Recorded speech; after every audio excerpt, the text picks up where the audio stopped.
Oke, silakan Kak Yoga bisa dimulai. Oke, Bismillahirrahmanirrahim. Assalamualaikum warahmatullahi wabarakatuh. Selamat malam semuanya. Salam sejahtera untuk kita semua. Mengawali kegiatan belajar pada malam hari ini, kita awali dengan berdoa. Berdoa dimulai. Sebentar. Berdoa selesai. Gimana kabar kalian? Semoga kalian dalam keadaan sehat walafiat ya. Eh, Pada pertemuan perdana kali ini saya ingin sharing aja ya, sharing ya. Belum materi sih, sharing terkait dengan seputar tes wawasan kebangsaan. Nah, ada beberapa informasi yang mungkin saya pengen sampaikan terlebih dahulu terkait dengan penerimaan sekolah kedinasan itu sudah memasuki tahap finalisasi formasi ya. Yang pertama ini ada kabar baik dan kabar buruk. Kalau kalian ketahui kabar baiknya itu adalah eh, sebentar lagi akan dibuka pendaftarannya. Kemudian kabar buruknya ada beberapa formasi yang dipangkas. Yang salah satunya itu STIN. STIN itu katanya dapat dapat kabar itu penerimaannya itu hanya 100 orang saja. Sedangkan peminat STIN itu lumayan banyak juga. Itu yang pertama. Lalu yang kedua STSN. Yang pengen daftar STSN tuh penerimaannya juga tahun ini sedikit. Kemudian ini entah benar apa enggak ya, nanti mungkin kita sharing aja ya. Yang ketiga ini terkait dengan Poltekim dan Poltekip ini akan digabungkan menjadi satu. Nah, tapi ini kabar simpang siur ya. Nanti kita tinggal tunggu saja.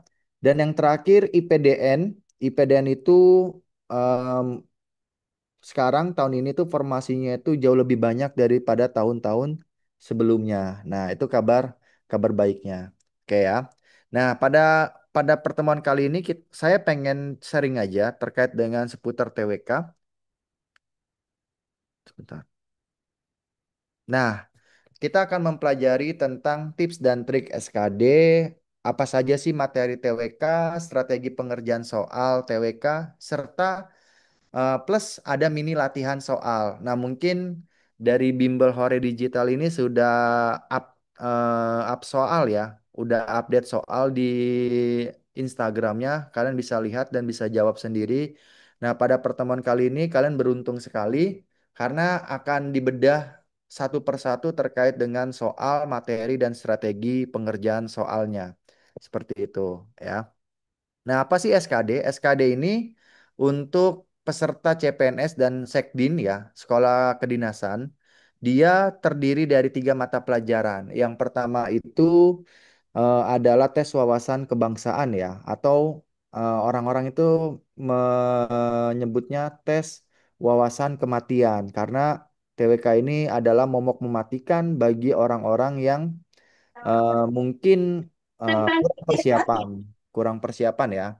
Lalu yang kedua ada tes intelijensi umum kaitannya dengan TIU atau numerik, figural, kemudian aritmatika sosial, dan yang ketiga adalah tes karakteristik pribadi atau TKP.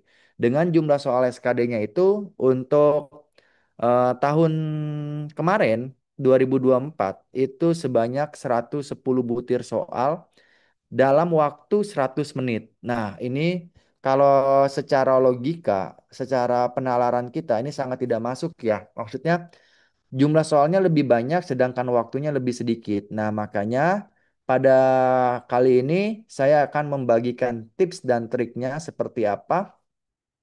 Nanti kalian tinggal dicatat ataupun nanti kalian tinggal putar kembali channel YouTube-nya Hore Digital seperti itu ya. Nah, ini seputar SKD ya. Nanti dari SKD ini nanti akan ada tahap yang namanya psikotes. Psikotes itu tahap kedua, lalu tahap ketiganya itu jasmani, dan tahap keempatnya itu wawancara serta pengumuman. Nah, itu dah tahapannya ya. Jadi SKD ini adalah tahap awal, ujian pertama. Nah, apa sih tujuannya ada tes TWK? Yang pertama ini, kalau kita melihat secara hukumnya, menurut Undang-Undang Nomor 5 Tahun 2014 tentang ASN yang sudah direvisi kembali oleh pemerintah, bahwa ada kenapa sih ada tujuan tes TWK? Yang pertama itu untuk melihat, untuk mengukur pegawai atau calon pegawai itu memiliki sikap yang konsisten dalam berperilaku yang sesuai dengan nilai dan norma yang berlaku. Kemudian yang kedua adalah untuk melihat atau mengukur netralitas ASN. Nah, ASN ini kepanjangan dari aparatur sipil negara, di mana fungsi ASN itu menurut Undang-Undang Nomor 5 Tahun 2014, fungsi ASN itu ada tiga, ya. Yang pertama itu sebagai eh, apa namanya itu eh, pelayan pelayan masyarakat. Kemudian ada salah satu yang paling penting itu adalah perekat dan pemersatu bangsa, ya. Nah, sebagai perekat dan pemersatu bangsa ini seorang ASN itu diuji untuk tidak berpihak dari segala bentuk pengaruh manapun. Nah, ini yang kaitannya dengan netralitas, ya. Lalu yang ketiga, kenapa ada tes TWK? Supaya untuk mengukur apakah seorang pegawai ini atau seorang peserta ini tidak menganut paham radikal. Nah, kemudian dituntut untuk setia kepada Pancasila, UUD, NKRI, dan Bhinneka Tunggal Ika serta pemerintahan yang sah. Nah, jadi inilah tujuan utama dari adanya tes TWK ini, ya. Nah, selanjutnya, nah, komposisi soal SKD ini ada tiga, ya. Ada TWK.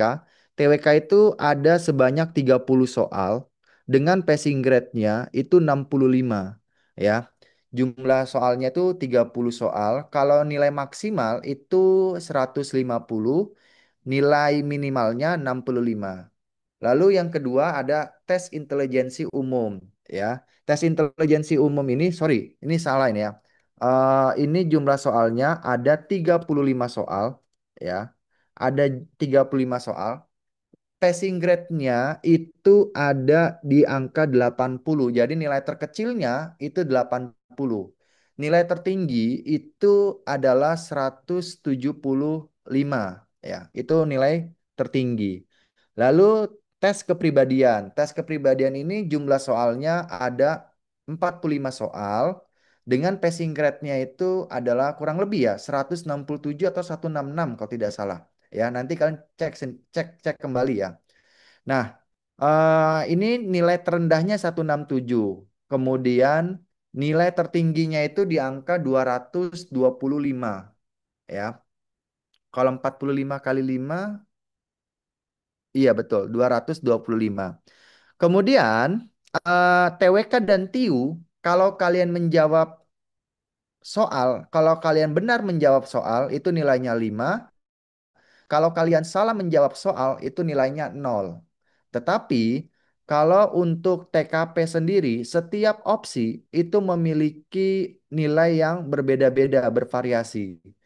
Nah, jadi kita tidak tahu nih range-nya itu dari angka 1 sampai 5. Jadi kalau kalian milih C, ternyata C ini dapat skornya 4. Nah, dan nilai limanya itu di D misalnya. Nah, itu TKP, ya. Jadi kalau TWK dan TIU, kalau kalian jawab benar nilainya 5, kalau kalian jawab salah nilainya 0, kalau kalian tidak menjawab juga nilainya 0. Tapi kalau TKP, kalian jawab benar tergantung dari opsi yang kalian jawab. Apakah nilainya range-nya itu dari 1 sampai dengan 5. Seperti itu, ya. Eh, Kalau tadi saya bilang, ya, jumlah soalnya lebih banyak daripada waktu pengerjaannya. Maka caranya kayak gimana sih, Kak, untuk mengerjakan strategi soalnya? Nah, tips dan trik soal SKD ini. Nah, ini pernah saya lakukan pada saat saya melakukan tes CPNS, di mana saya menggunakan trik ini supaya lebih menghemat waktu pengerjaan. Yang pertama, saya mengerjakan dulu TKP. Saya kerjakan soal itu TKP itu sebanyak 45 soal. Nah, waktu pengerjaan TKP, saya membatasi diri saya tuh mengerjakannya tuh 45 menit. Jadi satu soal 1 menit. Nah, itu TKP.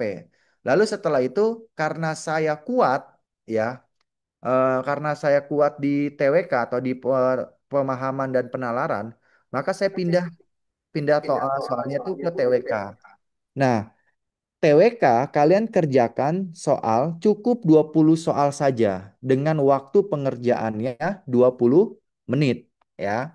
Nah, TWK kalian kerjakan 20 soal saja nih dengan waktu pengerjaannya 20 menit. Lalu pindah lagi ke TIU. TIU ini kalian kerjakan cukup 25 soal dengan waktu pengerjaannya selama 25 menit.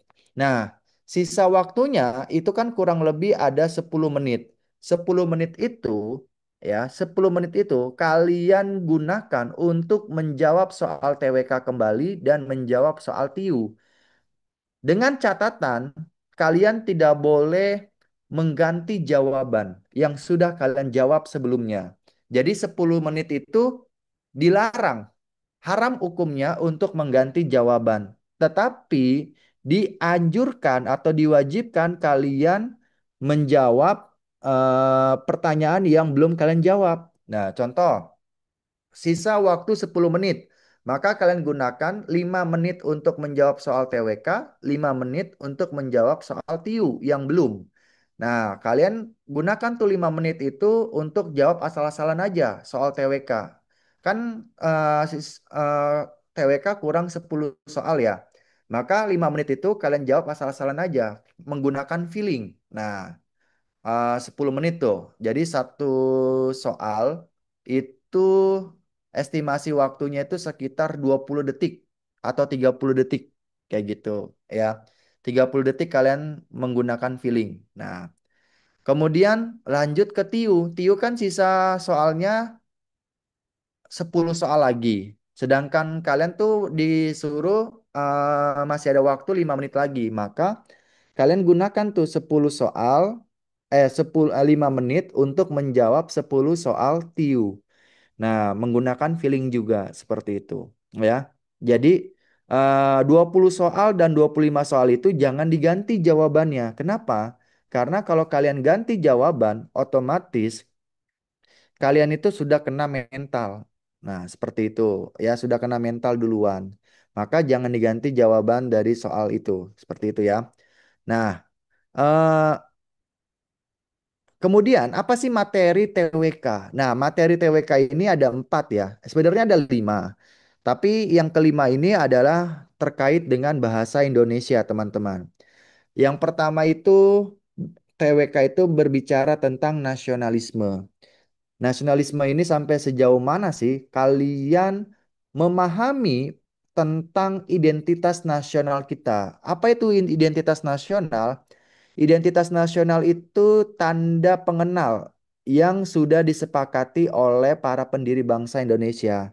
Apa saja identitas nasional kita? Yang pertama ada bendera, ada bahasa, ada lagu kebangsaan, ada semboyan negara, ada Pancasila, ada UUD, ada NKRI. Nah, itu kaitannya dengan identitas nasional yang sudah disepakati oleh para pendiri bangsa Indonesia. Lalu yang kedua ada materi tentang integritas. Integritas ini kaitannya dengan sampai sejauh mana kalian sebagai calon taruna eh, antara ucapan dan tindakan kalian sejalan. Artinya apa yang kalian ucapkan dan apa yang kalian lakukan itu sama gitu. Jadi tidak menyimpang. Nah, itu kaitannya dengan integritas. Integritas itu apa ya, antara ucapan dan perbuatan itu sejalan. Lalu yang ketiga terkait dengan bela negara. Nah, bela negara ini adalah untuk mengukur sampai sejauh mana calon taruna dan taruni ini bisa memahami, bisa memperjuangkan dan mempertahankan kemerdekaan Indonesia dari segala bentuk ancaman. Nah, jadi di dalam bela negara ini nanti akan ada yang namanya unsur-unsur bela negara. Ada 5 unsur tuh, 5 unsur bela negara. Yang pertama ada nasionalisme, kemudian ada patriotisme, ada kesadaran berbangsa dan bernegara, ada yakin terhadap ideologi Pancasila, dan yang terakhir ada yang namanya kemampuan awal bela negara. Biasanya 5 unsur bela negara ini sering banget keluar. Lalu yang terakhir ada namanya pilar negara. Pilar negara ini ada anaknya nih, beranak pinak nih. Pilar negara itu ada Pancasila, ada UUD, ada NKRI, dan ada Bhinneka Tunggal Ika. Nah, inilah bagian dari materi tes wawasan kebangsaan. Eh, m- rata-rata ya teman-teman nih. Saya nyebutnya teman-teman aja ya. Rata-rata teman-teman, masing-masing materi itu soalnya itu sebanyak 5 sampai 7 soal. 5 sampai 7 soal. Kadang-kadang ada yang 4, tergantung ya. Paling banyaknya itu di bagian mana? Biasanya yang paling banyak itu di bagian nasionalisme, integritas, dan bela negara biasanya. Ya. Nah, katakanlah ya kita asumsikan nasionalisme itu ada 7 soal. Kemudian integritas itu ada 5 soal. Bela negara ada 5 soal. Berarti jumlahnya ada 17 soal. Kemudian eh, pilar negara ada 8 soal. Karena kan pilar negara kan ada 4 aspek tuh. Ada Pancasila, ada UUD, ada NKRI, ada Bhinneka. Jadi 8 soal itu dibagi. Misalnya Pancasila ada 2 soal, UUD ada 2 soal, NKRI ada 2 soal, dan Bhinneka Tunggal Ika ada 2 soal. Jadi totalnya ada 8. Nah, tadi kan ada 17 ya. 17 ditambah 8 adalah 25 soal. Berarti 5 soalnya lagi apa, Kak? 5 soalnya lagi itu biasanya bahasa Indonesia. Nah, seperti itu. Jadi itu asumsi saya aja ya. Terkait kayak materi TWK itu yang sering banget keluar itu nasionalisme, integritas, bela negara. Yang paling banyak. Pilar negara itu paling 1 sampai 2 soal, sebanyak-banyaknya tuh nggak lebih dari 2 deh kayak gitu ya. Nah, itu ya. Kemudian, nah ini tipe soalnya nih teman-teman. Tipe soal SKD, karena saya sebagai guru ya, saya paham betul ada yang namanya bentuk materinya itu pemahaman, ada yang berbentuk penalaran. Pemahaman itu C2 ya. Kalau dalam taksonomi Bloom itu C2 pemahaman tuh. Kalau penalaran itu C3. Itu biasanya analitis ya. Nah, menganalisis. Nah, kalau C2 itu hanya memahami, menjelaskan kayak gitu. Nah, definisi pemahaman itu apa sih? Mengukur kemampuan siswa atau para peserta untuk memahami, menjelaskan, dan menafsirkan informasi yang sudah ada. Jadi, kalian tuh hanya disuruh untuk mengingat. Nah, mengingat materi itu namanya konsep pemahaman. Biasanya ciri-ciri soal yang pemahaman, biasanya jawabannya sudah ada di dalam soal. Nah, itu gampangnya tuh. Nah, jadi biasanya tuh soal jawabannya ada di dalam soalnya kayak gitu. Lalu yang kedua, fokusnya pada fakta ataupun konsep ya. Konsep itu artinya makna. Nah, atau informasi yang sudah kita pelajari sebelumnya. Lalu yang ketiga, ciri soal pemahaman tidak memerlukan pengolahan informasi secara mendalam. Artinya sifatnya itu hanya mengingat, nah memahami. Nah, beda halnya dengan penalaran. Kalau penalaran itu soalnya itu untuk mengukur kemampuan peserta untuk menarik kesimpulan, menganalisis, mengevaluasi, ataupun melaksanakan, mengaplikasikan. Aplikasi itu artinya melaksanakan dalam kehidupan sehari-hari. Nah, ya, yang bersifatnya kontekstual. Kontekstual itu sesuai dengan materi. Nah, ciri-cirinya, ciri-ciri soal penalaran, biasanya jawabannya itu tidak bisa ditemukan secara eksplisit. Artinya tidak tidak ditemukan secara langsung. Kita harus memahami betul-betul. ya menganalisis nih eh, jawaban opsi dari masing-masing opsi tersebut. Lalu biasanya yang kedua adalah membutuhkan pengolahan yang logis dan berpikir kritis.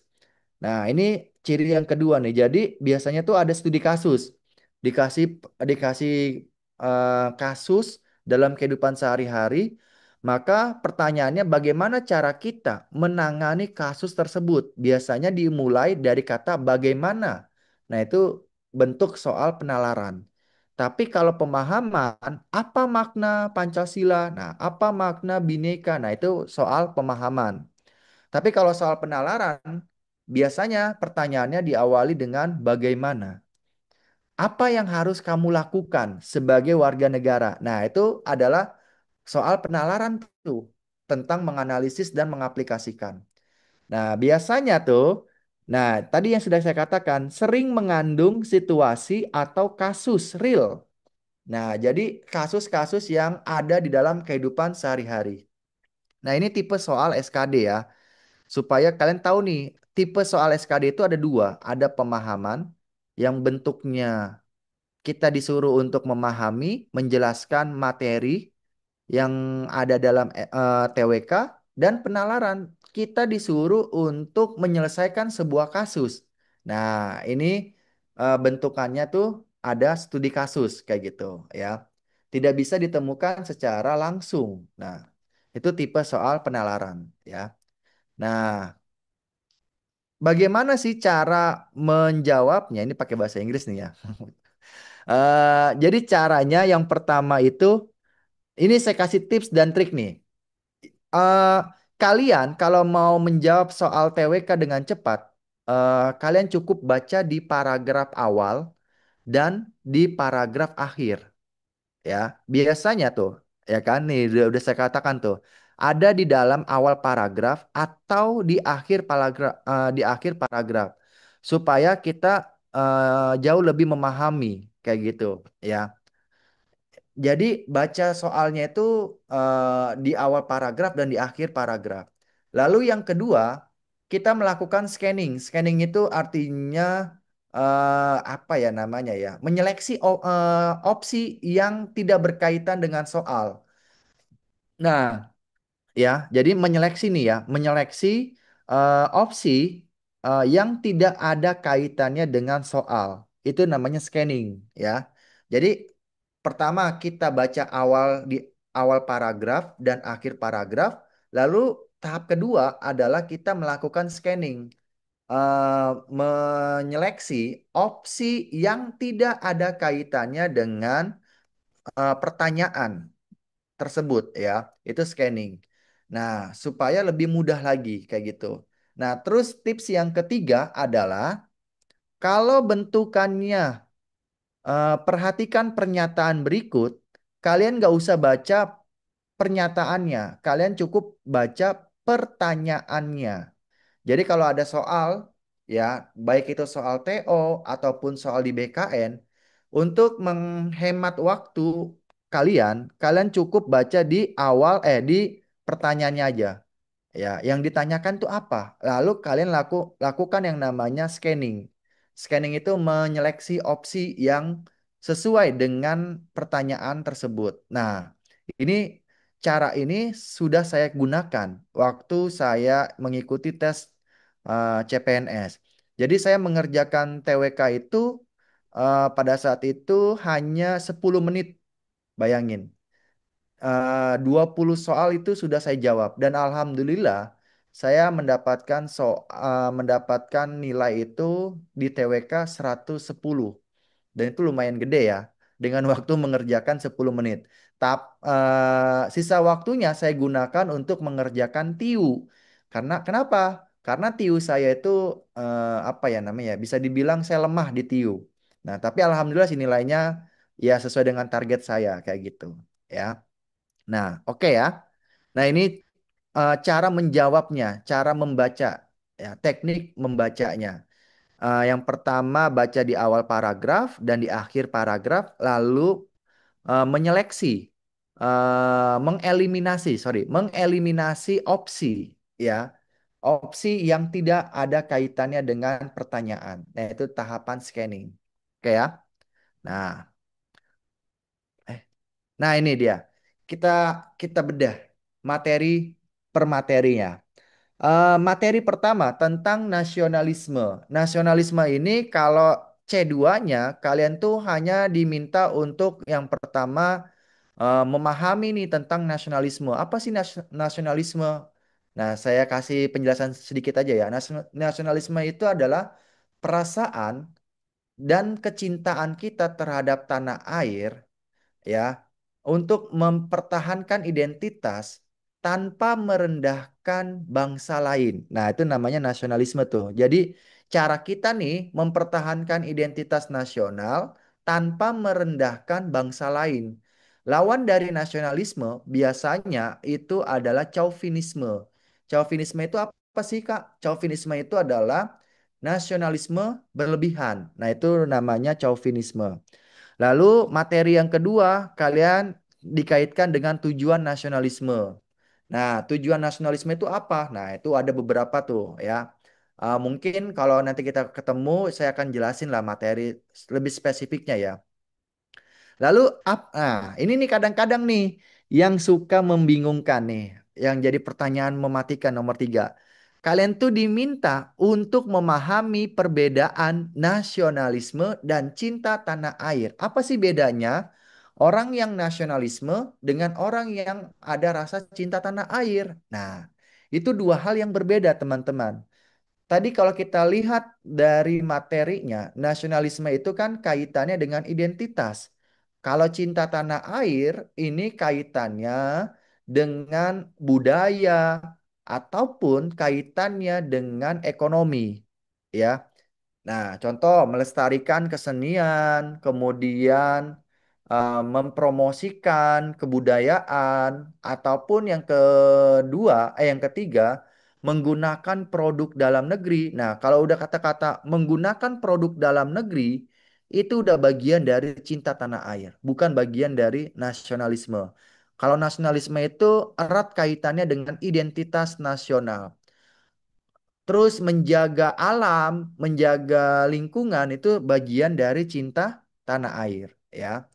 Nah, ciri-ciri orang yang punya nasionalisme, lalu faktor pembentuk nasionalisme, sejarah Indonesia tentang pergerakan nasional.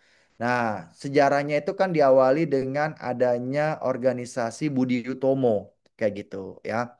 Nah, ini soal bentukannya pemahaman. Kalau soal penalaran, biasanya bentuk soalnya itu ditanyakan sikap dan perilaku warga negara dalam kehidupan sehari-hari nih, kaitannya dengan nasionalisme. Nanti saya tunjukkan yang mana soal pemahaman, yang mana soal penalaran, ya, kayak gitu. Lalu biasanya ada pertanyaan yang paling sulit nih. Apa tantangan nasionalisme dalam kehidupan globalisasi, di tengah globalisasi? Nah, biasanya tuh pertanyaan itu ada sebuah kasus. Misalnya nih, akhir-akhir ini generasi milenial atau generasi Gen Z tidak hafal Pancasila. Nah, bagaimana sikap kalian sebagai generasi muda mengajak Gen Z untuk memahami nilai-nilai Pancasila di tengah globalisasi? Waduh, nah itu tuh pertanyaan itu seperti itu, ya. Pasti diawali ada sebuah narasi kasus, lalu kita diminta untuk menunjukkan mana nih sikap positif biasanya, sikap positif untuk mengamalkan kayak gitu. Lalu yang ketiga kaitannya dengan implikasi. Implikasi nasionalisme itu kaitannya dengan dampak. Dampak kalau misalnya nih kita tidak melaksanakan nasionalisme. Nah, kemarin tuh, enggak, hari ini saya kan lagi mengadakan soal ulangan harian PPKN ya. Saya bikinlah soal tentang itu, tentang Bhinneka Tunggal Ika. Akhir-akhir ini generasi penerus bangsa, apa ya namanya ya tuh, lebih suka dengan budaya-budaya luar negeri. Nah, apa dampak dari lebih mencintai budaya luar negeri terhadap kelestarian budaya kita. Nah, itu soalnya itu seperti itu, ya. Nah, itu soal bentukannya penalaran kayak gitu. Ya, itu tentang nasionalisme. Lalu yang kedua tentang integritas. Integritas ini kalau pemahamannya biasanya tentang makna, tujuan. Nah, aspek integritas menurut KPK. Jadi menurut KPK ada tiga aspek. Ini saya spoiler aja ya. Ada tiga aspek integritas. Yang pertama ada aspek inti. Orang yang berintegritas, ciri-cirinya hanya ada tiga. Orangnya jujur, orangnya disiplin, dan orangnya tanggung jawab. Jujur dalam perkataan, jujur dalam perbuatan. Nah, itu namanya kejujuran. Disiplin artinya menghargai waktu, terus menepati janji. Itu namanya disiplin, komitmen ya. Nah, tanggung jawab. Tanggung jawab itu artinya seseorang mau menerima resiko. Nah, bertanggung jawab menerima resiko yang sudah dia lakukan. Nah, jadi aspek inti hanya ada tiga nilai. Jujur, disiplin, dan tanggung jawab. Lalu aspek sikap. Aspek sikap ini ada tiga nilai. Yang pertama ada berani. Orang yang berintegritas, dia akan berani mengatakan kebenaran. Yang benar dia katakan benar, yang salah dia katakan salah. Nah, itu orang berintegritas. Nah, orangnya berani. Kemudian yang kedua adalah orangnya adil.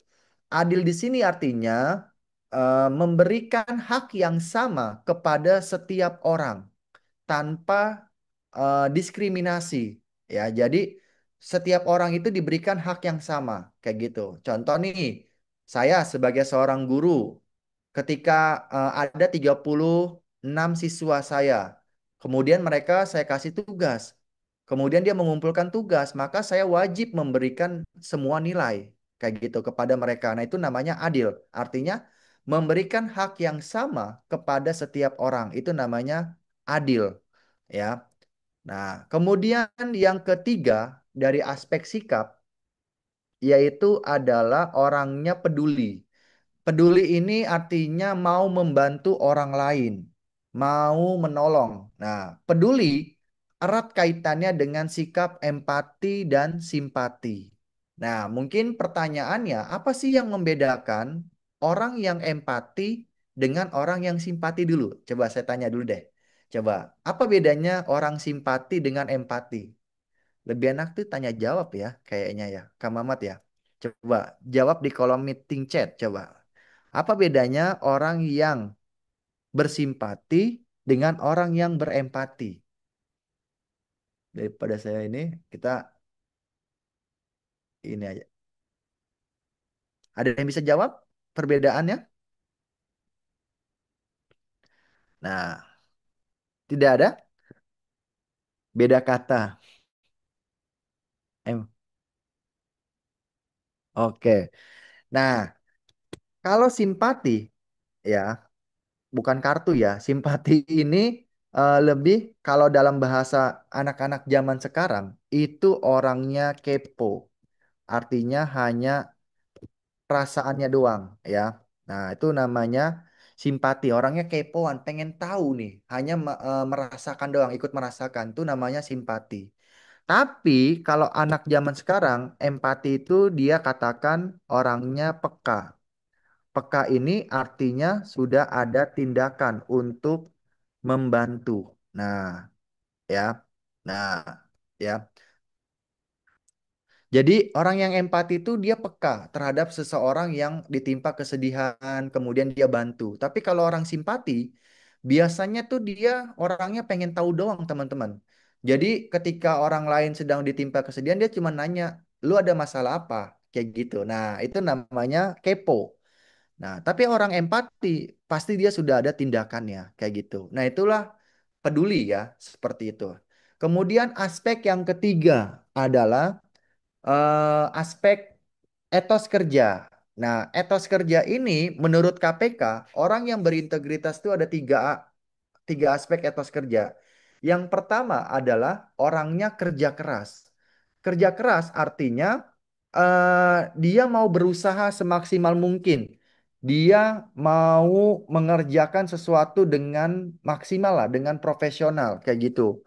Dia mau memanfaatkan waktu semaksimal mungkin. Nah, itu namanya kerja keras.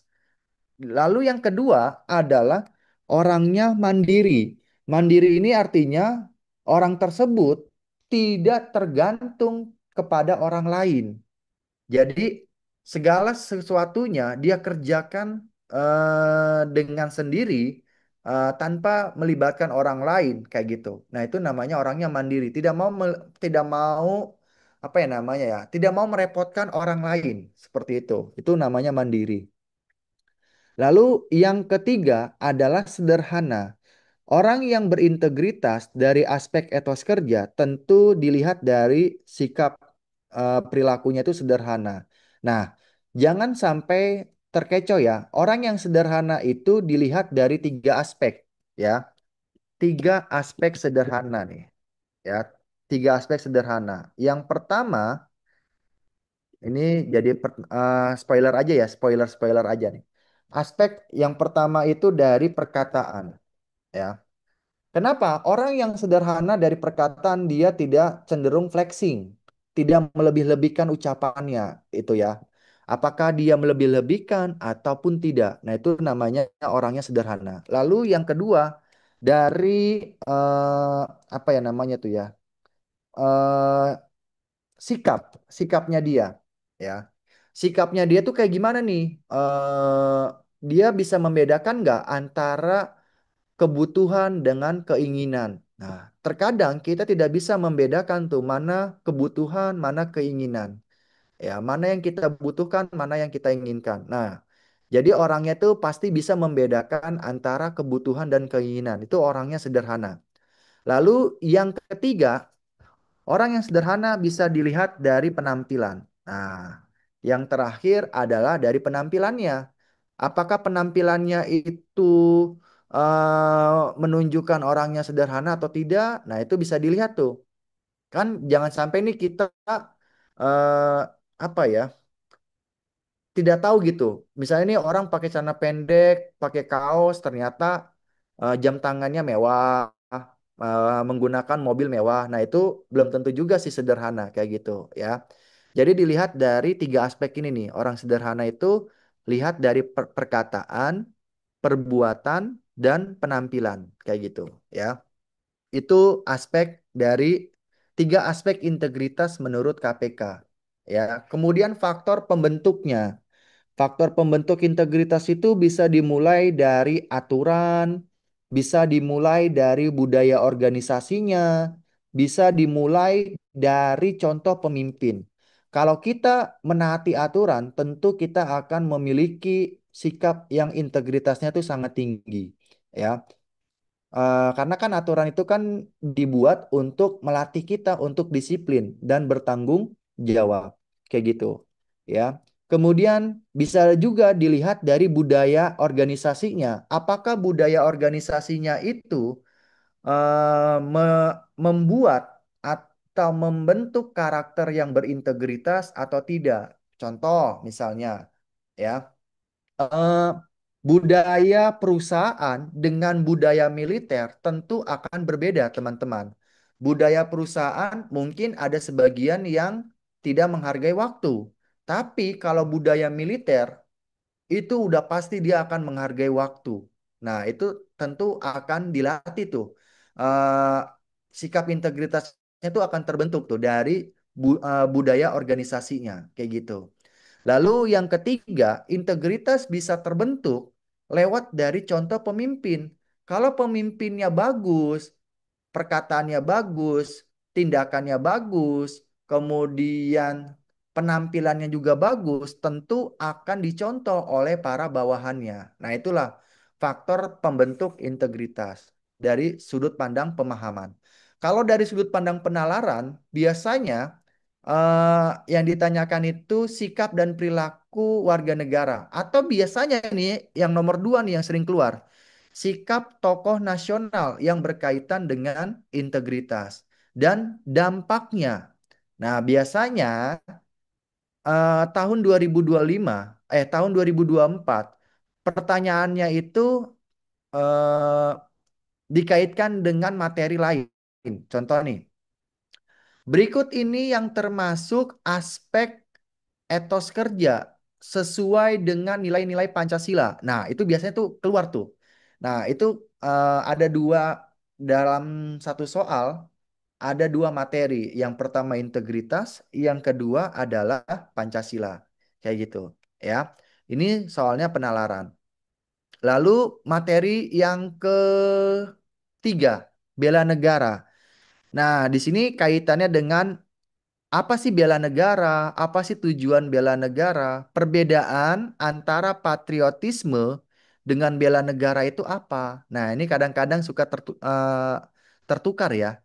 Faktor pembentuk bela negara, sistem pertahanan negara, komponen pertahanan negara. Nah, ini sebenarnya sudah kalian dapatkan di kelas 10 atau di kelas 11 SMA. Kalau kalian serius belajarnya. Kalau kalian gak serius ya udah berarti kalian harus belajar lebih ekstra. Kalau penalaran biasanya itu sikap dan perilaku. Perilaku dalam kehidupan sehari-hari serta tantangan bela negara di tengah globalisasi. Nah, sikap warga negara berkaitan dengan unsur bela negara. Nah, ini sering banget nih yang nomor 3 ini keluar, ya. Ini tentang bela negara. Nanti kita lebih lebih diskusinya tuh ke ini aja ya, ke soal ya, karena ada beberapa soal yang sudah saya siapkan, baik itu dari sudut pandang pemahaman maupun penalaran. Kemudian materi Pancasila atau pilar negara. Nah, biasanya kalau pemahaman kalian akan ditanyai tentang apa sih Pancasila, sejarah perumusannya itu kayak gimana, kedudukan Pancasila itu apa, dimensi Pancasila itu yang kayak gimana. Tapi kalau soalnya penalaran, biasanya kaitannya dengan perilaku warga negara sesuai dengan nilai-nilai Pancasila. Spoiler aja, nilai-nilai Pancasila itu ada tiga. Ada yang namanya nilai dasar, nilai instrumental, dan nilai praksis. Nilai praksis ini adalah nilai yang ada di dalam kehidupan sehari-hari, mulai dari sila ketuhanan hingga dengan sila keadilan sosial, kayak gitu. Lalu yang kedua, tantangan mengamalkan Pancasila di tengah globalisasi. Nah, biasanya tuh ada bentuk misalnya tentang bahaya radikalisme. Bagaimana cara kita mengatasi radikalisme dalam sudut pandang Pancasila. Nah, itu ya. Kemudian kebijakan pemerintah sesuai dengan nilai-nilai Pancasila. Ini ya, ini bentuk soal penalaran ya. Iya, Hmm. nanti akan dikirim ya sama Kak Mamat ya, kayak gitu. Oke, ini tentang Pancasila. Kemudian kalau tentang UUD nih. Ini pemahamannya nih kalian harus tahu nih. Ada sejarah perumusan UUD, ada fungsi UUD, ada yang tidak boleh diubah di dalam UUD, yaitu kesepakatan dasar. Kesepakatan dasar itu yang tidak boleh diubah di dalam Undang-Undang Dasar. Lalu alasan kenapa di amandemen, pokok pikiran, dan makna pembukaan. Nah, nomor 7, kadang-kadang di dalam soal BKN itu keluar hubungan undang-undang dengan Pancasila ataupun dengan proklamasi. Itu soal pemahaman. Kalau soal penalaran, biasanya yang ditanyakan adalah isi implementasi dalam pasal. Nah, contoh nih, pasal 31 bunyinya setiap warga negara berhak dan berkewajiban mendapatkan pendidikan. Pertanyaannya, implementasi yang harus dilakukan warga negara dalam melaksanakan pasal 31 adalah, nah, itu biasanya tuh sering banget keluar tuh tentang implementasi dalam pasal UUD. Lalu soal yang sering banget keluar yang kedua adalah tentang tugas dan wewenang lembaga negara dalam kehidupan. Contoh, biasanya tuh yang keluar DPR. DPR memiliki fungsi yaitu adalah check and balance, fungsi pengawasan. Apa makna check and balance dalam kehidupan bernegara? Nah, tuh biasanya keluar juga tuh. Itu Kalau kalian nggak tahu makna dari check and balance itu udahlah kelar. Nah, eh, lagi nih ada soal yang kadang 2023 keluar nih. Lembaga negara baru salah satunya adalah Komisi Yudisial. Apa yang melatar belakangi terbentuknya Komisi Yudisial eh, di dalam ketatanegaraan Indonesia? Nah, itu soal penalaran tuh tentang latar belakang terbentuknya sebuah lembaga negara. Nah, terkadang ada juga yang nomor tiga nih, implementasi hak dan kewajiban warga negara. Karena erat kaitannya dengan UUD. Lalu alasan pembentukan. Nah ini nih ya nanti akan saya tunjukkan beberapa soalnya. Lalu, oh ini saya belum nih ya. Mohon maaf ya. Ini pokoknya ini kaitannya dengan kalau yang soal penalarannya, ini kaitannya dengan implementasi kebijakan pemerintah tentang mempertahankan mempertahankan wilayah negara dari ancaman, dari ATHG, ancaman, tantangan, hambatan, dan gangguan. Seperti itu, ya. Nah, biasanya tuh kalau pemahamannya apa sih wilayah negara, apa itu ancaman, tantangan, hambatan, dan gangguan. Lalu kadang-kadang ada juga nih ngomongin tentang wawasan Nusantara. Tapi kadang-kadang ada juga ngomongin tentang ketahanan pangan atau ketahanan nasional. Ya, ketahanan nasional kadang-kadang tuh keluar dalam soal. Bentukannya itu pemahaman, ya, seperti itu. Nah, terakhir, oh ini salah nih. Ini seharusnya ini saya hapus nih ya. Sebentar-bentar.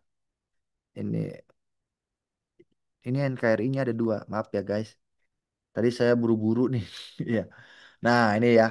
Eh, Implementasi sikap warga negara dan pemerintah terhadap ancaman. Nah, ini materi NKRI nih. Nah, kalau materi Bhinneka Tunggal Ika, biasanya yang keluar erat kaitannya dengan prinsip Bhinneka, integrasi nasional, harmonisasi keberagaman, warga negara dalam bingkai Bhinneka. Kalau penalarannya implementasi sikap warga negara dalam kebinekaan, kebijakan pemerintah tentang mempertahankan kebinekaan, tantangan mempertahankan kebinekaan. Nah, itu bentuk-bentuk materi baik itu pemahaman maupun penalaran. Sampai di sini ada pertanyaan nggak terkait perbedaannya dulu deh, terkait perbedaannya. Ada pertanyaan?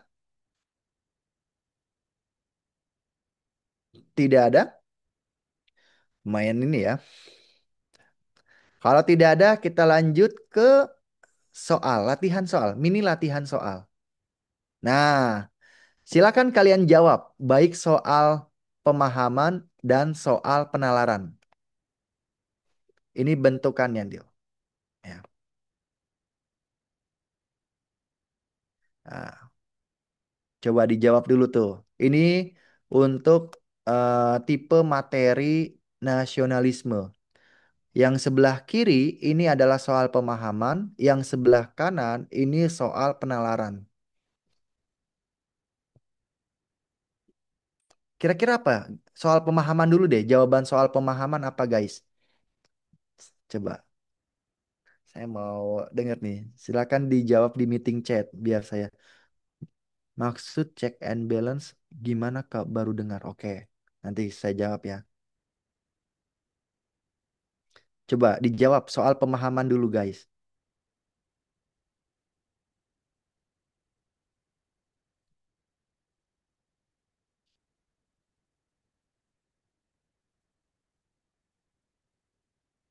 Bah, berapa berapa orang nih ya? 14, 12 orang. Gak apa-apa. Biasanya tuh kalau udah mau mendekati biasanya tuh ada 100 soal, ada 100 orang tuh yang masuk tuh. Kadang-kadang ya, Kak Mamat ya. Iya kak, selalu full Selalu full, tapi nggak apa-apa. dalam SKD. Ini karena baru awalan, terus juga tadi kan agak telat ya, karena udah jam 9 jam 9 tadi mulainya kan, Oke, yang PIB itu. Kayaknya tapi nanti di record Zoom-nya yang di YouTube banyak sih yang nonton. oke. Apa guys jawabannya? Murido Muamalah. B. C. Choing, choing. Oke, kita lihat. Ingat nggak tadi saya mengatakan cara teknik membaca, teknik membaca. Kita lihat ya. Di awal paragraf dia dikatakan BPUPKI mengadakan agenda sidang. Oke, ya. Ini saya kasih highlight lah ya. BPUPKI mengadakan agenda sidang. Nah, nyampe sini nih. Kayak agenda sidang ya. Pokok pembahasannya merumuskan, artinya membahas tentang Pancasila nih, dasar negara. Lalu kita baca yang apa namanya itu kalimat terakhir, teman-teman. Kita baca kalimat terakhir. Semangat nasionalisme yang dapat diteladani. Yang dapat diteladani itu artinya apa sih? Yang dapat dijadikan contoh dalam merumuskan dasar negara. Berarti kan kaitannya dengan pada saat sidang, pada saat yang namanya merumuskan nih. Berarti A kita eliminasi ya, men-scanning. Keberanian dalam menyampaikan pandangan bisa jadi ini masuk ya, ini masuk. Saling menghargai perbedaan pendapat ini juga bisa masuk.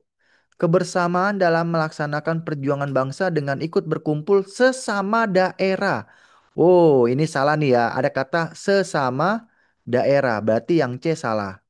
Yang C salah. Kebanggaan menjadi bangsa yang multikultural juga salah. Perjuangan yang bersifat elitis. Elitis itu hanya untuk kaum-kaum tertentu ya, elitis. Hanya kaum-kaum elit ya. Nah, elitis itu hanya untuk kaum-kaum tertentu. Berarti ini bukan. Oke, berarti sudah kita eliminasi nih. Ada dua opsi yang benar.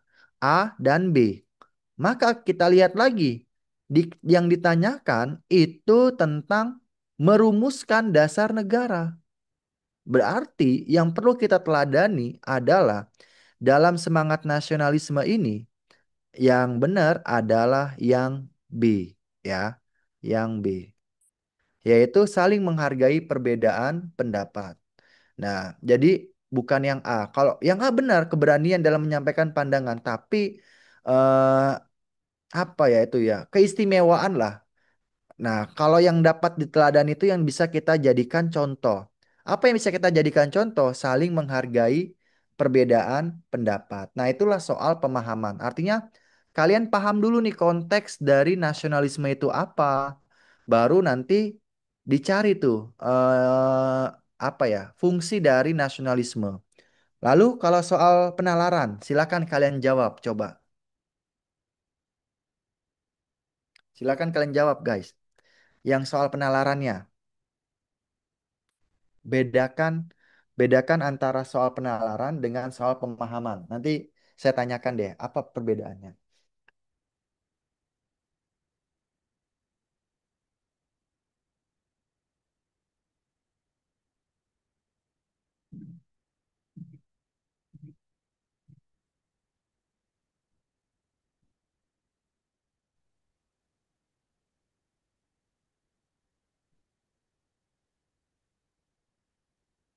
Murido D. D. Kenapa nggak milih A? Ayo,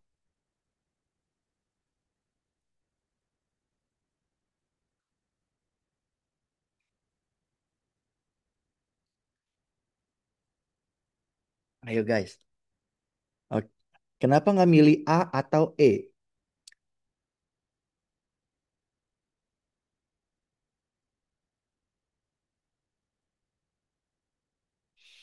Nah, loh.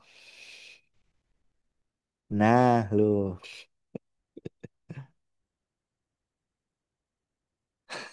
Oke, berarti dicatat nih sama Murido nih ya. Oke, kita kita gunakan teknik yang saya ajarkan tadi, cara membaca cepat. Kita lihat maraknya produk luar negeri. Oh, ini adalah sebuah permasalahan ya yang membanjiri pasar Indonesia, membuat produk lokal mengalami kesulitan bersaing. Nah, yang ditanyakan sikap masyarakat yang sejalan dengan semangat apa ini? Nah, tadi kan saya bilang kalau udah ngomongin kita eliminasi. Kita eliminasi dulu guys. Nasionalisme dengan mengutamakan produk dalam negeri. Ini bisa jadi. Ini bisa jadi. Patriotisme dengan membela kepentingan industri. Patriotisme mengatasi hal ini. Berarti patriot berkorban. Enggak ya. Ini enggak ada kaitannya.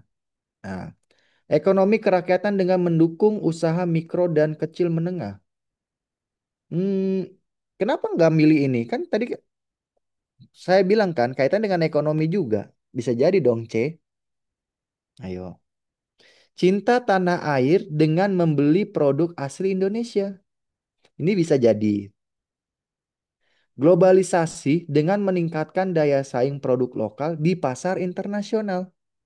Nah, pahamin kalimat globalisasi dengan meningkatkan daya saing. Meningkatkan daya saing. Apakah ini sikap masyarakat? Sepertinya bukan ya.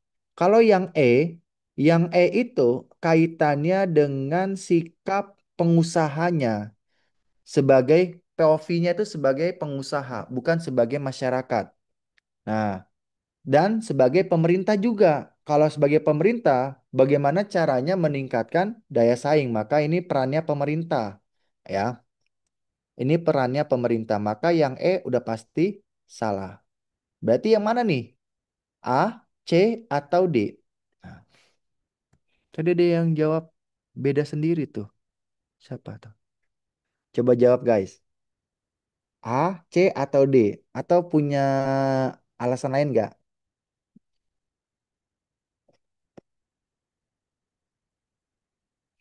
Oke, C kayaknya Kak. Ah, beda lagi kan?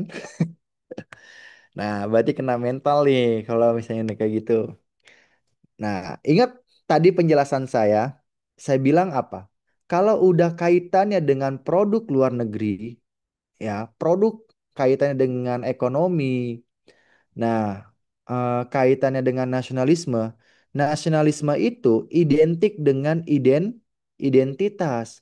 Nasionalisme ini identiknya dengan identitas nasional, tidak ada kaitannya dengan produk dalam negeri. Maka ini salah. Nah, yang A salah. Maka jawaban yang paling tepat adalah jawabannya adalah sikap kita yang mana? Yang D. Nah, yang betul, yang D. Cinta tanah air dengan membeli produk asli Indonesia. Ini salah satu sikap yang harus dimiliki oleh masyarakat. Oke, sekarang saya mau tanya, apa bedanya soal penalaran dengan soal pemahaman? Ada nggak? Bisa kalian simpulkan nggak perbedaannya? Silakan coba dijawab. Bedanya dari dua soal ini dulu deh.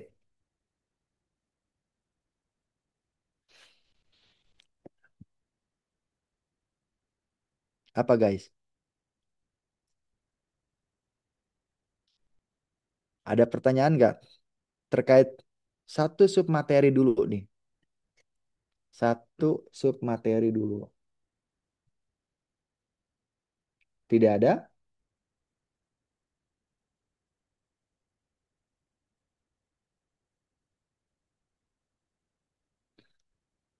Oke, kalau tidak ada kita lanjutkan guys. Nah,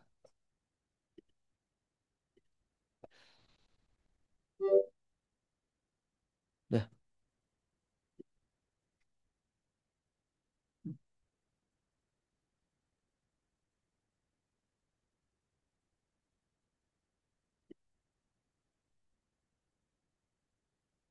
Oke, kita lanjutkan. Nah, ini kaitannya dengan integritas. Coba kalian jawab soal pemahaman dulu. Soal pemahaman. Silakan jawab. yang sisi sebelah kiri.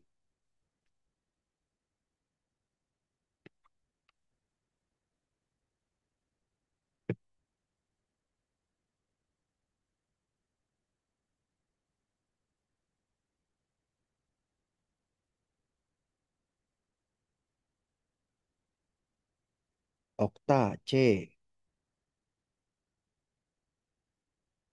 A.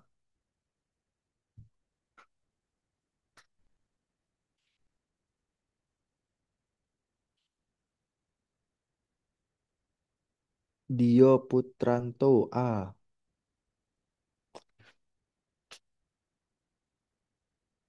Oke, kita bahas bareng-bareng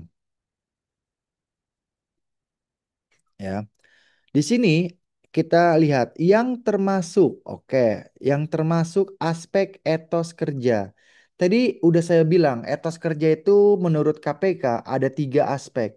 Yang pertama adalah kerja keras, yang kedua itu ada mandiri, dan yang ketiga ada sederhana. Nah, berarti jawabannya yang C. Nah, ini gampang nih, ini soal pemahaman. Soalnya tuh hanya hafalan doang.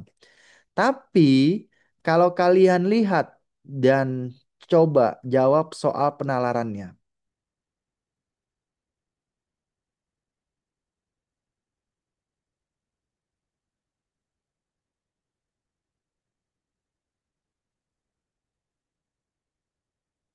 Soal penalarannya coba kalian jawab.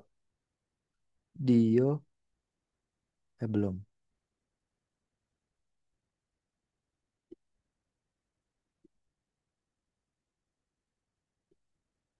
Coba jawab.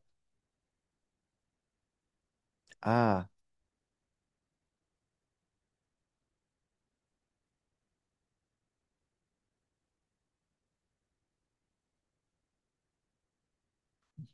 Soal penalarannya guys, coba jawab. Nah, penalarannya E. Oke. Oke guys, kita lihat di sini. Kita lihat ya. Kita baca di awal paragraf. Pernah ingin membeli sepatu Bali ya. Tapi nggak akhir-akhirnya ia tidak mampu membeli. Karena apa? Karena memilih untuk hidup sederhana. Oke. Yang ditanyakan nilai integritas Muhammad Hatta dalam tindakannya adalah apakah lebih mengutamakan kepentingan negara? Ada nggak ngomongin kepentingan negara di sini? Bisa jadi, ya kan? Karena dia dikatakan tuh tidak menggunakan uang negara untuk kepentingan pribadi. Ini bisa jadi. Kita checklistin dulu. Kita simpan. Hidup dengan penuh kesederhanaan dan kejujuran. Bisa jadi. Nah, menolak menggunakan kekuasaan untuk keuntungan pribadi. Enggak ya, enggak ada kaitannya. Ini enggak ada kaitannya. Mengelola keuangan dengan bijak dan hemat. Enggak ada kaitan. Karena dia enggak ngomongin tentang mengelola keuangan. Menginspirasi rakyat untuk hidup sederhana dan tidak materialistis. Hmm, kita lihat guys. Nilai integritas. Ini yang ditanyakan adalah keteladanannya atau nilainya. Menurut kalian apa? Keteladanannya atau sikapnya Muhammad Hatta?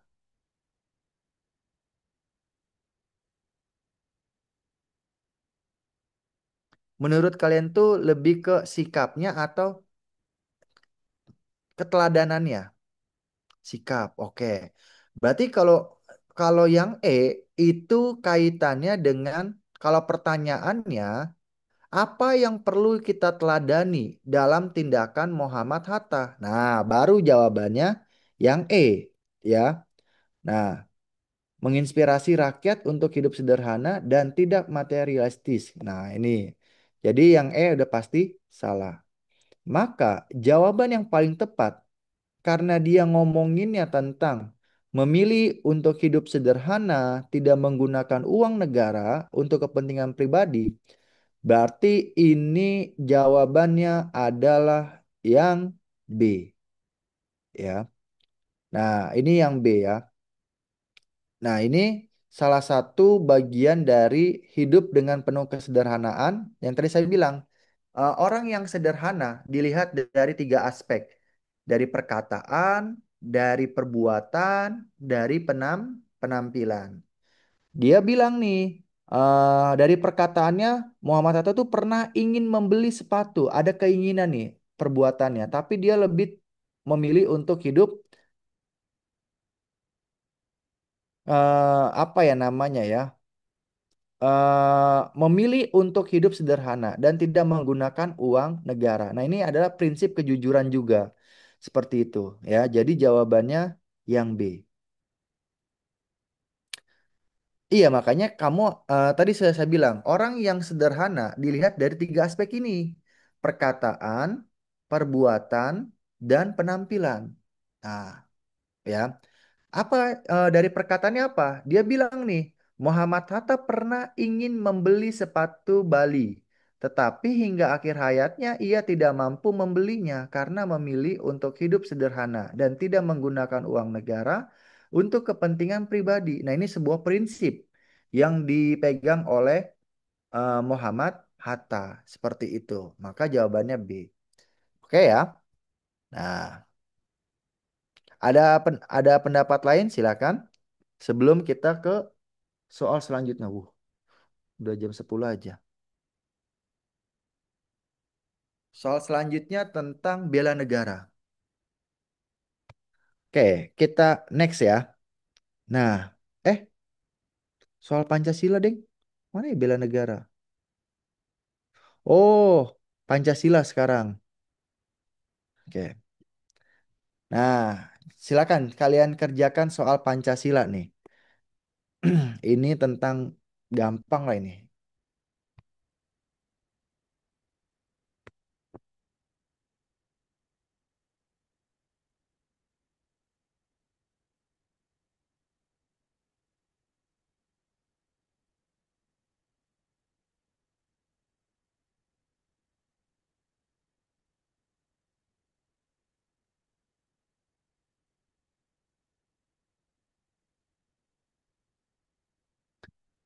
Yang soal pemahaman apa kira-kira jawabannya?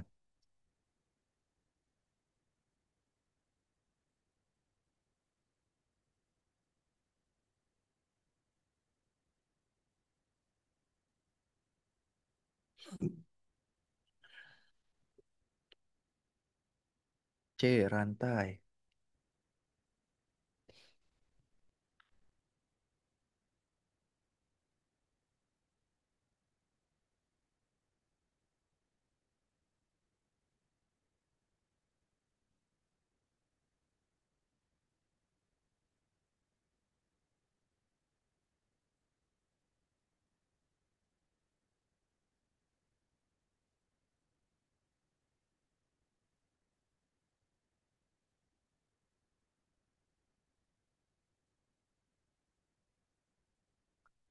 Oke, kita kita langsung jawab, guys.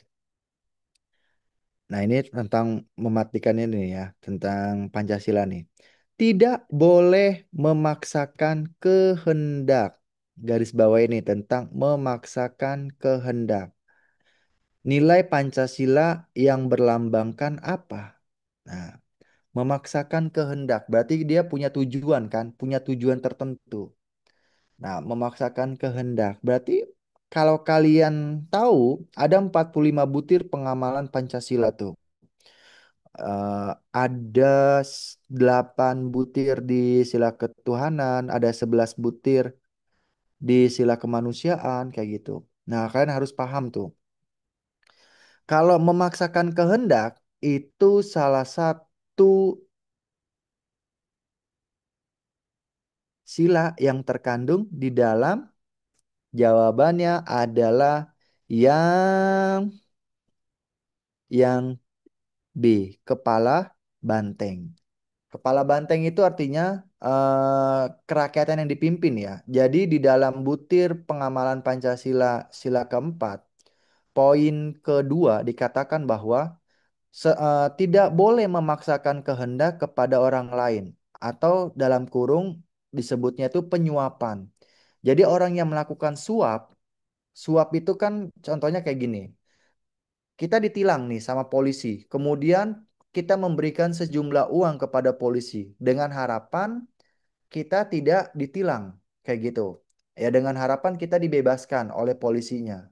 Kita memberikan uang kepada polisi dengan harapan dibebaskan, maka itu salah satu bentuk memaksakan kehendak, ya. Memaksakan kehendak itu salah satu bagian dari sila keempat. Tapi kalau polisinya, POV-nya polisinya yang mintain uang terlebih dahulu, memintain uang kepada kita nih, kepada pengendara, misalnya kayak gini, Dek, kamu punya uang berapa? Nah, lalu kita bilang, saya punya uang 50.000, Pak. Nah, ya udah sini 50.000, ya. Eh, apa namanya itu? Berarti polisinya melanggar sila kelima, yaitu tentang pemerasan. Jadi di dalam sila kelima, pemerasan itu artinya merugikan orang lain, orang orang lebih banyak seperti itu. Tidak boleh melakukan pemerasan terhadap orang lain. Nah, jadi pungli jatuhnya, pungutan liar. Ya, Eh, kesimpulannya, saya ambil kesimpulan ya supaya kalian lebih paham konteksnya. Sila ketuhanan, nih, sila ketuhanan itu kaitannya dengan hubungan kita dengan Tuhan. Itu yang pertama. Lalu kaitannya dengan personal. Personal ya. Jadi kaitannya dengan hubungan kita dengan Tuhan secara personal. Kemudian yang kedua, sila kedua itu kaitannya dengan individu. Individu atau bidangnya itu dalam konteks hak asasi manusia. Ya, individu. Jadi kalau kalau misalnya yang dirugikan hanya satu orang, berarti dia melanggar sila kedua. Contoh, menyontek. Nah, menyontek itu melanggar sila kedua. Kenapa? Karena di dalam sila kedua dikatakan berani membela kebenaran dan keadilan. Artinya, kalau kalian menyontek, berarti tandanya kalian tidak membela kebenaran. Kayak gitu. Nah, ya. Sila ketiga ini hubungannya dengan negara. Bidangnya, bidang di dalam bidang bidang dalam negaranya itu adalah di kaitannya dalam lingkup budaya. Jadi kalau udah menyinggung masalah budaya, itu berarti dia masuk ke dalam sila ketiga. Kalau menyinggung aturan, itu masuk ke dalam sila ketiga. Kak, kenapa kok mematuhi peraturan sila ketiga? Kenapa kok nggak sila keempat atau sila kelima? Ada beberapa tutor yang mengatakan sila keempat dan sila kelima. Oke, kita beradu data. Menurut butir pengamalan Pancasila, sila ketiga, poin keberapa gitu, poin kelima kalau tidak salah, dikatakan bahwa ikut melaksanakan ketertiban dunia yang berdasarkan perdamaian abadi dan keadilan sosial. Nah, contohnya adalah kalau kita mau menjaga ketertiban dunia, kita bisa melakukannya dari hal yang lebih kecil, yaitu menaati peraturan. Nah, jadi menaati peraturan bukan sila keempat, bukan juga sila kelima. Tetapi menaati peraturan itu sila ketiga. Coba nanti kalian cek ya. 45 butir pengamalan Pancasila di sila ketiga. Ya, lanjut. Sila keempat, hubungannya dengan pemerintah. Hubungannya dengan pemerintah kaitannya dengan bidang politik. Nah, hubungannya dengan pemerintah kaitannya dalam bidang politik. Itu sila keempat. Ya, contohnya adalah tidak boleh memaksakan kehendak. mengakui persamaan kedudukan, hak dan kewajiban. Nah, nanti deh di dalam pertemuan selanjutnya saya akan membahas lebih jauh tentang Pancasila. Sila kelima, hubungannya dengan masyarakat. Bidang yang dipilih itu ada tiga bidang. Ada hukum, ada ekonomi, ada sosial. Jadi kalau kaitannya pelanggaran hukum ya, itu udah termasuk melanggar sila kelima. Tapi kalau menaati peraturan itu sila ketiga, kayak gitu ya. Nah, eh, bidang sosial contohnya apa? Membantu orang lain tanpa memberikan bunga. Itu salah satu sila kelima, kayak gitu. Jadi kita misalnya ada orang pinjam uang ke kita, kita memberikan uangnya, memberikan uang kita kepada dia. Nah, itu salah satu pengamalan sila kelima.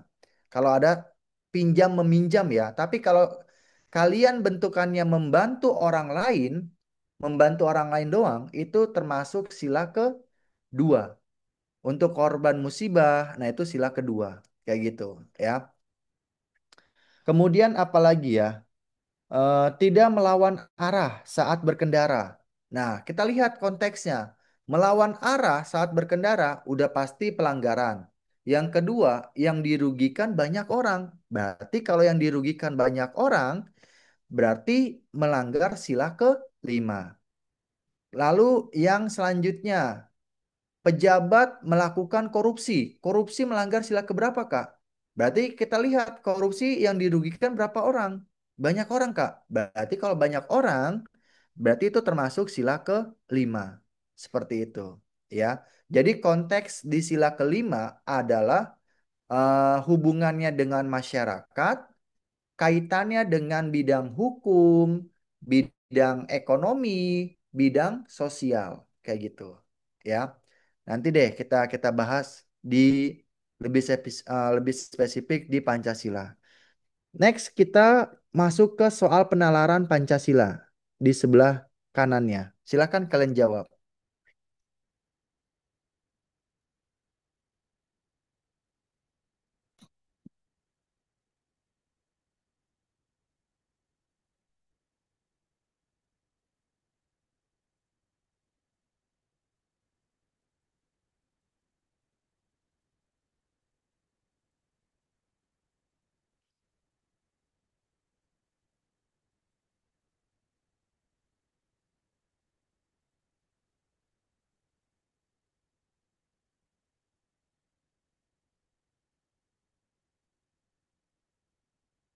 Nah, jawaban kalian sila keberapa, guys?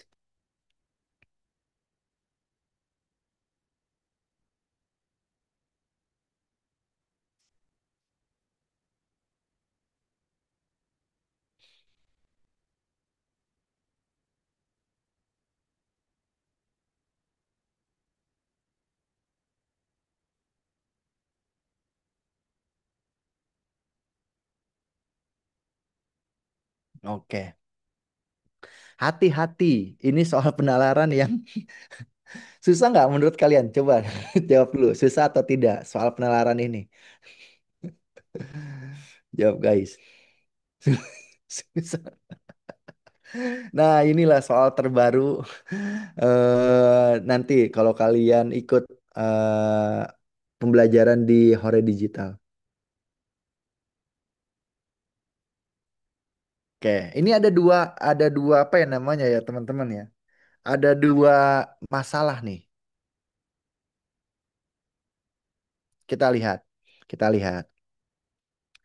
Seorang pejabat dituduh melakukan korupsi. Kalau kalian baca nyampe sini, berarti udah jelas sila kelima. Tapi kita harus baca secara keseluruhan. Meskipun ia telah menjalani hukuman, sebagian masyarakat masih meragukan. Nah, dan menuntut, ada kata nih, ada kata menuntut. Dan menuntut agar tidak diberi jabatan publik. Nah, pahamin kalimat penegas di kalimat yang saya kasih warna hitam ini nih, coklat ya. pernyataan paling tepat tentang dampak dari sila keberapa nih dalam Pancasila? Jadi ini ada pejabat yang sudah menjalani hukuman karena dia melakukan perbuatan korupsi, tetapi masyarakat nggak percaya sama integritasnya dan berharap pejabat itu tidak diberikan jabatan lagi. Nah, agar tidak melakukan korupsi kayak gitu. Berarti sila keberapa, guys? Apakah sila ke satu kaitannya dengan moral?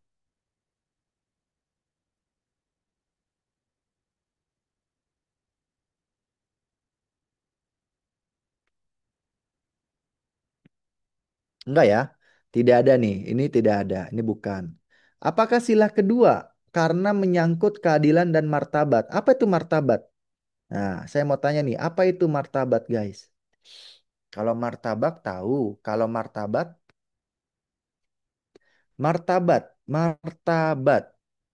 harga diri betul. Martabat itu adalah harga diri seseorang. Apakah pejabatnya dikata-katain di dalam konteks soal ini? Kayaknya tidak ya, karena dia tidak mengata-ngatai nih seperti itu, ya. Ini salah, ya. Kemudian sila persatuan karena korupsi merusak persatuan bangsa.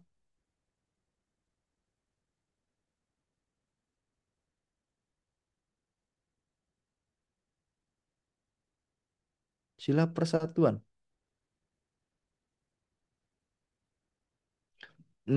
Bisa jadi, kita simpan dulu. Ini bisa jadi. Sila kerakyatan karena masyarakat menuntut partisipasi dalam penentuan nasib pejabat. Menuntut, ada kata menuntut, ya, menuntut nih.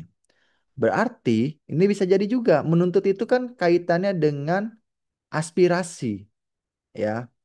Menuntut partisipasi nih, keikutsertaan. Nah, ini bisa juga. Sila kelima, karena korupsi menghambat pemerataan kesejahteraan. Oke, apakah di dalam soal yang ditanyakan itu korupsinya atau hal yang lain menurut kalian?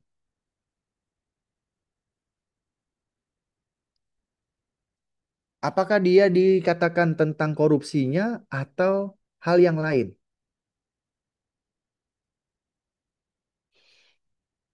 Kayaknya bukan korupsinya ya. Dia tuh lebih ke fokusnya pada implikasi Kak. Iya betul. Implikasi itu dampak. Dampaknya nih. Oke, implikasi itu dampak. Dari sila keberapa nih?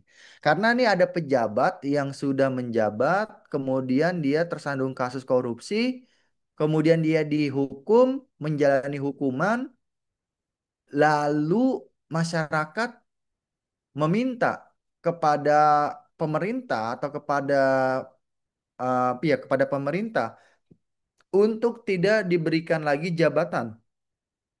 Nah, berarti itu melanggar sila keberapa?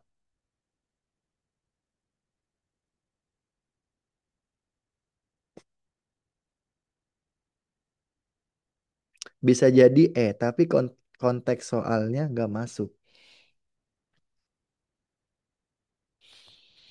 Oke, apa? Jawaban yang tepat. Kita fokus ke dua konteks nih. Yang pertama adalah pejabat publik, ya. Yang kedua adalah agar ia tidak lagi diberi jabatan publik, tidak diberi jabatan lagi nih. Nah, ini nih konteks soalnya nih, ya. Maka ini hubungannya dengan siapa? Dengan siapa tadi?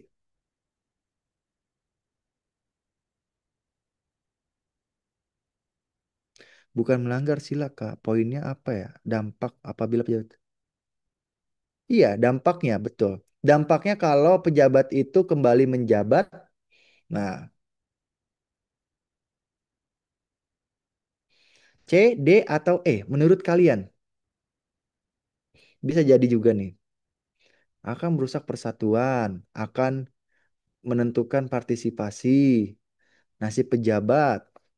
Kalau C tidak berkaitan pada persatuan. Tadi saya katakan apa? Kalau C hubungannya dengan negara dan kaitannya dengan budaya. Bener nggak? Nah, berarti nggak ada kaitannya kan korupsi itu dengan budaya, ya kan? Nah, berarti tinggal dua hal nih, D atau E. Nah,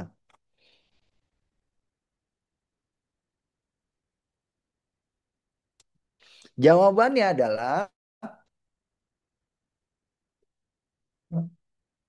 ya, jawabannya adalah yang D atau E. Menarik nih. Jawaban yang paling tepat adalah yang D. Kenapa yang D? Karena di dalam sila keempat ya, di dalam konteks soalnya kan tentang ngomongin pejabat publik, bukan ngomongin korupsinya, ya kan? Di mana dan ditambah lagi ada penegasan bahwa rakyat menuntut agar ia tidak lagi diberi jabatan publik. Nah, dalam sila keempat dikatakan bahwa rakyat itu menentukan atau memilih wakil-wakil rakyat yang dia percayai. Nah, coba deh kalian buka sila keempat poin keberapa ya? Poin terakhir pokoknya. Nah, jadi sila keempat itu dia di mana rakyat itu mempunyai kekuasaan tertinggi untuk menentukan pejabat atau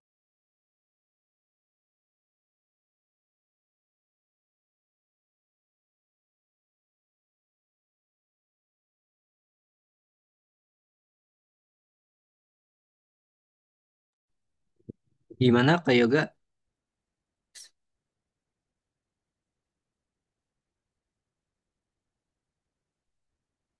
Kak Yoga suaranya nggak ada.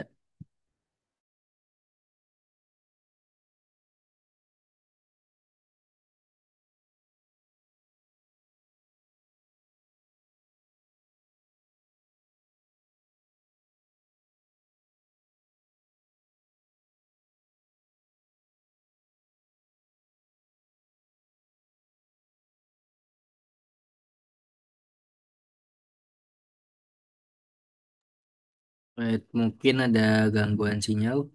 Kita jeda dulu sebentar. Baik, silakan Oke, Kak Yoga. oke, kita lanjutkan. Karena konteks soalnya di sini kaitannya dengan menuntut agar ia tidak lagi diberikan jabatan publik. Ini menentukan nasib para pejabat itu adalah kekuasaan dari rakyat. Nah, coba kalian cek di sila keempat poin terakhir di mana rakyat menentukan wakil-wakil rakyatnya seperti itu. Nah, jadi konteksnya tuh seperti itu ya. Jadi jawabannya yang di kayak gitu. Oke, next guys. Nah, ini tentang tentang UD. Silakan kalian jawab. Mungkin terakhir kali ya ini dua soal ini. Apa soal ini aja deh, soal bineka. Bentar-bentar. Soal bineka aja. Oh, ini nih, ini. Ini. Ini ya. Coba. Ini ada di dalam soal ini ya, Kak Mamat ya. Latihan soal ya. Yang ini nih, konsep hikmat. Iya Kak, ada Kak. Oke. Silakan kalian jawab. Nah, sambil saya bahas nih.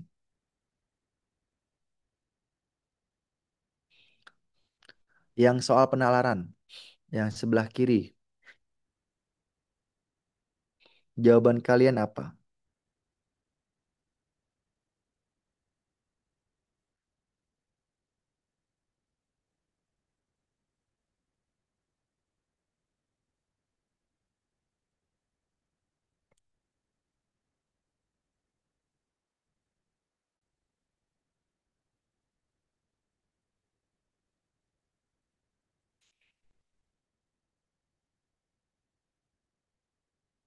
Ayo.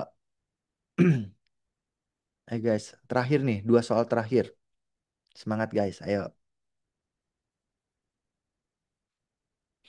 Erlangga C.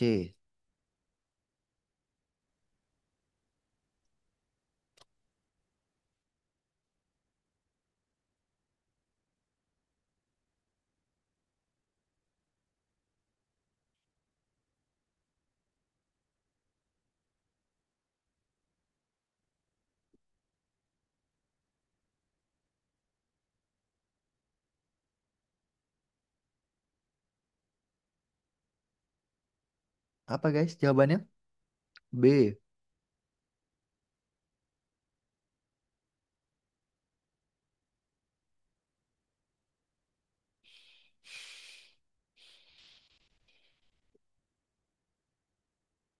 Ya, yang penalaran kuning ya.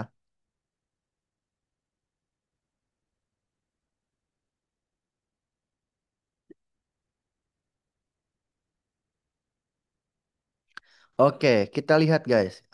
Di sini eh, dia dikatakan tentang hikmat, hikmat kebijaksanaan dalam sila kerakyatan.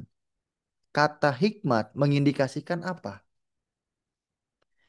Bijaksana itu kan artinya memutuskan atau membuat hasil keputusan yang tidak merugikan oleh siapapun ataupun dengan memperhatikan pertimbangan yang sesuai lah. Nah, berarti jawaban hikmat kebijaksanaan dalam sila kerakyatan, jawaban yang paling tepat adalah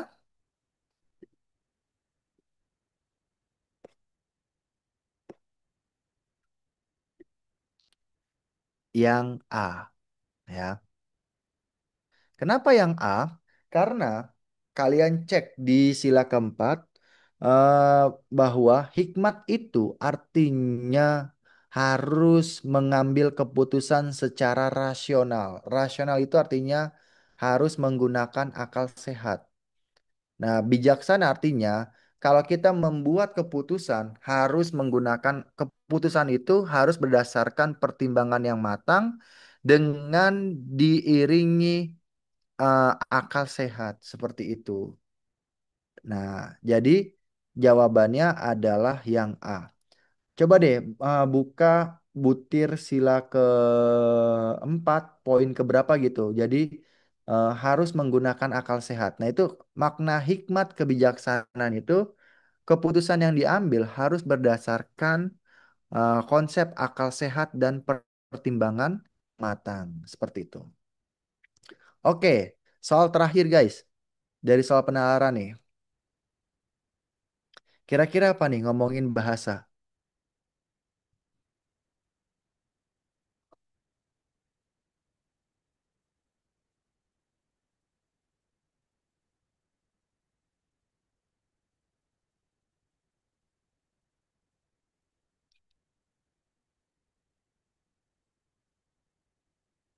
Apa jawabannya guys? Soal terakhir.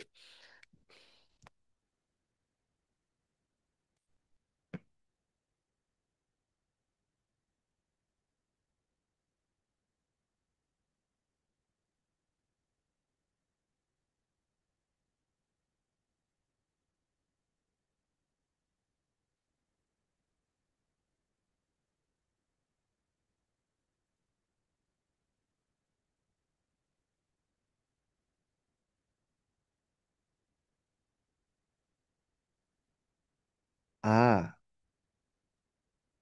A.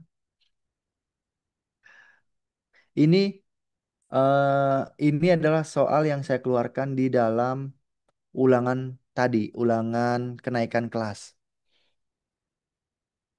tentang nasionalisme dan Bhinneka Tunggal Ika. Oke, kita lihat guys. Peran bahasa Indonesia. Jadi bahasa Indonesia ini memiliki dua fungsi ya teman-teman. Ada yang namanya sebagai bahasa kenegaraan. Bahasa kenegaraan itu adalah bahasa yang digunakan di dalam surat menyurat. Jadi bahasa kenegaraan itu bahasa tertulis ya yang ada secara tertulis. Lalu yang kedua ada fungsi bahasa yang kedua itu sebagai bahasa nasional atau bahasa pemersatu. Nah, jadi ini tuh sebagai bahasa persatuan nih ya. Tapi yang ditanyakan itu adalah tantangan terbesar. Tantangan ini kalau dalam materi ATHG, tantangan itu adalah sebuah sikap dan usaha yang berasal dari dalam maupun dari luar negeri yang dibutuhkan solusi khusus. Solusi khusus untuk menangani tantangan itu sendiri ya. Dibutuhkan solusi khusus. Jadi,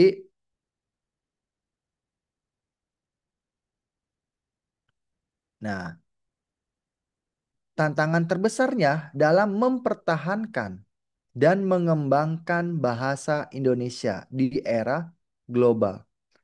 Tantangan itu kan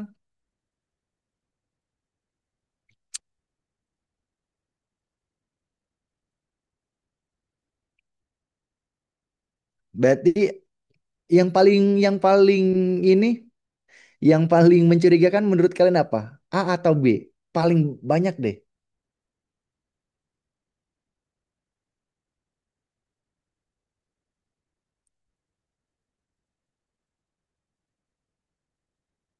Oke, takut bahasa asing masuk intinya, Kak. Oke. Tadi kan saya bilang nih, tantangan itu adalah usaha yang berasal dari dalam ataupun dari luar negeri yang dibutuhkan solusi khusus. Contoh tantangan itu ada tiga, teman-teman. Yang pertama, globalisasi. Yang kedua adalah penerapan hak asasi manusia. Yang ketiga adalah pelaksanaan otonomi daerah. Ini tiga tantangan nih. Tantangan globalisasi. Globalisasi itu kan berasal dari luar yang tidak bisa kita bendung. Nah, tapi kita bisa filter kayak gitu. Yang kedua adalah penerapan HAM. Penerapan HAM ini eh, tantangannya berasal dari dalam. Nah, butuh solusi khusus. Apa solusi khususnya? Adanya dibuatlah lembaga pengadilan tentang hak asasi manusia. Maka jawaban yang paling tepat adalah betul yang A ya. Karena dominasi bahasa asing ini adalah penyebab dari adanya globalisasi. Kalau kurangnya minat itu bukan tantangan, tapi itu adalah hambatan, ya. Ya, saya ulangi ya. Kurangnya minat itu bukan tantangan, tapi hambatan. Hambatan itu apa sih, Kak? Hambatan itu adalah usaha yang berasal dari dalam dari dalam negara yang menghambat tujuan nasional Indonesia. Nah, saya ulangi ya, sekali lagi. Hambatan itu adalah usaha yang berasal dari dalam negeri yang menghambat tujuan nasional Indonesia. Biasanya hambatan itu yang pertama kurangnya kesadaran, yang kedua banyaknya korupsi, yang ketiga penegakan hukum yang tidak tegas. Nah, itu hambatan tuh berasal dari dalam, ya. Jadi kalau yang B konteksnya itu lebih ke hambatan. Karena pertanyaannya itu ngomongin tantangan, jadi jawabannya adalah yang A. Nah, dominasi bahasa asing ini butuh solusi khusus. Apa solusi khususnya? Makanya yang bisa kita lakukan adalah memfilter, menyaring kayak gitu, ya. Nah, itulah beberapa soal penalaran. Nah, ini nanti kita bahas lain waktu aja lah ya. Oke. Ada pertanyaan sampai di sini? Sharing?